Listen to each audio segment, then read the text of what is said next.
Hello guys, അപ്പോൾ ഞാൻ ഇന്ന് ഉച്ചയ്ക്ക് കറി ഉണ്ടാക്കാൻ മടിച്ചിട്ട് ഒരു സിമ്പിളായിട്ട് ഒരു കറി ഉണ്ടാക്കാമെന്ന് വെച്ചിട്ട് നമ്മുടെ ഈ ദീപിക പടുക്കോൺ വൈറലാക്കിയ ഭൂട്ടാനിൽ ഫേമസ് ആയ ഒരു കറിയാണ് ഉണ്ടാക്കിയത്. യമാദാശി എന്ന് പറഞ്ഞിട്ട് ഒരു കറിയാണ്.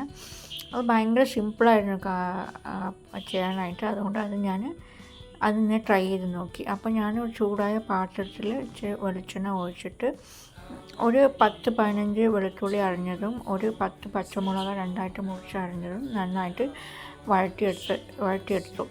അതിനുശേഷം ഒരു 2 കപ്പ് ചൂടുവെള്ളം ഒഴിച്ച് അത് ഇച്ചിരി വേവിക്കാൻ വിട്ട്. പിന്നെ അത് നല്ലോണം തിളച്ച ശേഷം ഓറിഗാനോ ഞാൻ ഇട്ട്. ഇത് ഓപ്ഷനിലാണ്, വേണമെങ്കിൽ ഇടാം, അല്ലെങ്കിൽ ഇതിന് പകരം റെഡ് ചില്ലി ഫ്ലേക്സ് ഉണ്ടെങ്കിൽ അതുകൂടി നമുക്കിടാം. ഞാനിവിടെ ഓറിഗാനോ ആണ് യൂസ് ചെയ്തത്. അത് എൻ്റെ ഓട്ട ഇച്ചിരി ഭയങ്കര ചെറുതായിരുന്നു, വെളിയിൽ വരാൻ ഇച്ചിരി പാടായിരുന്നു. അതുകൊണ്ട് കുറേ നേരം ഇങ്ങനെ സ്പ്രിങ്കിൾ ചെയ്തുകൊണ്ടിരുന്ന.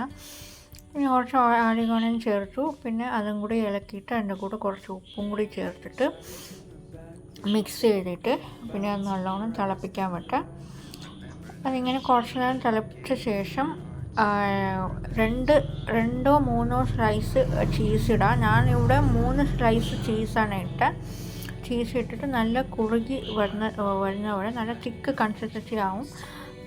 പിന്നെ ചീസ് നല്ലോണം മെൽറ്റ് ചെയ്ത ശേഷം തിളപ്പിക്കാൻ വിട്ടാൽ അത് നമ്മൾ കറി റെഡിയായി. ഭയങ്കര സിമ്പിളാണ് ഇത് ഉണ്ടാക്കാൻ. ഇത് ചോറിൻ്റെ കൂടെ ഇട്ട് കഴിക്കാൻ ഭയങ്കര ടേസ്റ്റായിരുന്നു. ഞാൻ ചോറിൻ്റെ കൂടെ കുറച്ച് മുട്ട ഓംപ്ലേറ്റും കൂടെ ചേർത്ത് കഴിച്ചു. അപ്പോൾ നമ്മൾ ചോറിൻ്റെ കൂടെയാണ് ഞാനിത് കഴിച്ചത്. അപ്പോൾ ചോറിൻ്റെ കൂടെ കഴിക്കുമ്പോൾ നമുക്ക് ഒത്തിരി എരിവ് തോന്നുമോ ഒന്നും പേടിക്കണ്ട. നമ്മൾ മുളകാണെന്ന് നമുക്ക് തോന്നത്തേയില്ല. മുളക് കൊണ്ട് കഴിക്കാമെന്ന് നമുക്ക് തോന്നത്തേയില്ല. അത്രയ്ക്കും ടേസ്റ്റായിരിക്കും, അത്രയ്ക്കും സ്വാദായിരിക്കും. അപ്പോൾ നിങ്ങളും ട്രൈ ചെയ്ത് നോക്കി നിങ്ങളുടെ അഭിപ്രായം എന്നോട് പറയുക. ബൈ.